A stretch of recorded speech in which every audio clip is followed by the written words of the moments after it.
On va commencer par voir les fonctions qu'on appelle des fonctions fléchées. En anglais, vous tomberez à chaque fois sur le terme arrow function, bon, qui est un petit peu plus classe, mais en français, on parle vraiment de fonctions fléchées. À quoi ça ressemble?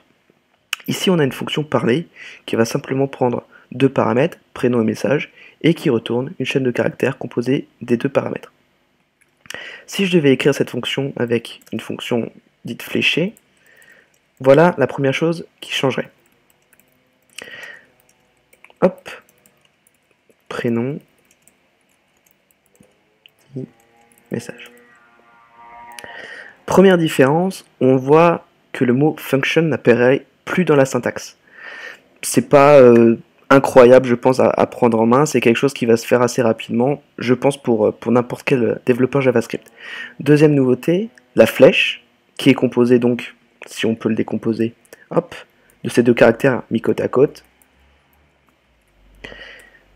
À ce niveau-là, on n'a pas vraiment beaucoup de changements, on a juste retiré le mot function, et au lieu d'ici d'avoir un simple espace, on met une flèche. Ce que vont nous permettre les fonctions fléchées, c'est d'avoir une syntaxe encore beaucoup plus courte que ce qu'on a ici. Si on cherche encore à aller à un niveau au-dessus, voilà ce qu'on pourrait écrire avec des fonctions fléchées. On vient de retirer nos deux petits caractères ici, qui délimitaient le bloc de la fonction, et on vient également de retirer le mot return. Je vais vous montrer la structure avec un autre exemple. Si par exemple on doit avoir une fonction carré, comment on l'écrirait avec une fonction fléchée?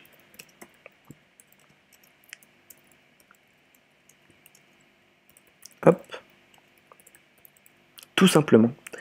Et cette syntaxe, en fait, générerait en contrepartie la fonction suivante, function, nombre, return, nombre fois nombre. Donc comme vous pouvez le voir, on a véritablement une syntaxe qui est beaucoup plus succincte et beaucoup plus pratique. Donc voilà les premiers avantages des fonctions fléchées, c'est qu'on a une syntaxe qui est beaucoup plus intéressante pour écrire des fonctions qui sont assez basiques et dont on sait qu'elles ne font qu'un return. Ça, c'est le premier atout des fonctions fléchées. Deuxième atout, on va regarder un autre cas d'utilisation qui est ce code que vous voyez ici. Alors là, on a un simple objet que j'ai appelé personne avec un attribut nom Arnaud et une méthode dire bonjour qui va, au bout de 1 seconde, exécuter console.log 10.nom. Là, on va exécuter ça de suite. Voilà, on a undefined qui apparaît. Alors pourquoi on a undefined? Tout simplement parce qu'à ce niveau-là, 10 qui est exécuté, eh bien en fait, l'interpréteur ne sait absolument pas à quoi 10 fait référence. 10 pour lui, c'est ce contexte-là. Mais 10, dans ce contexte-là, il n'a pas d'attribut nom. C'est seulement dans ce contexte-là qu'on a un attribut nom.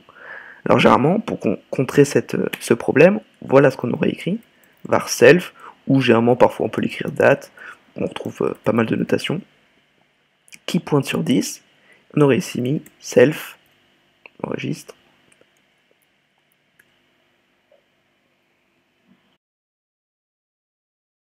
j'ai fait une petite erreur, et là on a bien Arnaud qui s'affiche, comme on le souhaitait, tout simplement parce qu'on est en train de dire date, référence sur le scope ici. L'autre atout des fonctions fléchées, c'est justement de régler ce souci. Alors qu'est-ce qu'on écrirait pour régler tout ça? On retire function, on ajoute notre flèche, et ici on peut garder notre 10. On peut carrément retirer cette ligne, et on va exécuter ça. Et on a le même résultat. Donc si je devais résumer les deux atouts véritables des fonctions fléchées, la première, c'est qu'on a une syntaxe qui est beaucoup plus courte. Vous pouvez le comparer avec la nouvelle syntaxe ici et l'ancienne à ce niveau-là. Avec donc un return qui est implicite, on ne l'écrit pas, mais c'est ce qui va être généré derrière. Ni le mot function à ce niveau-là. Et enfin, deuxième utilité, c'est quand on avait un problème de scope d'une variable, notamment dans des éléments où on allait utiliser le mot this, eh bien, ça permet de dire je veux que ce bloc ait la même référence pour 10 que pour ce bloc. Et on a, de façon générale, un code qui est beaucoup plus simple. D'ailleurs, je vais même rajouter quelque chose. Ici, on pourrait très bien écrire juste ça. Vous voyez, ça tient en beaucoup moins de caractères. Et si on exécute, on a le même résultat.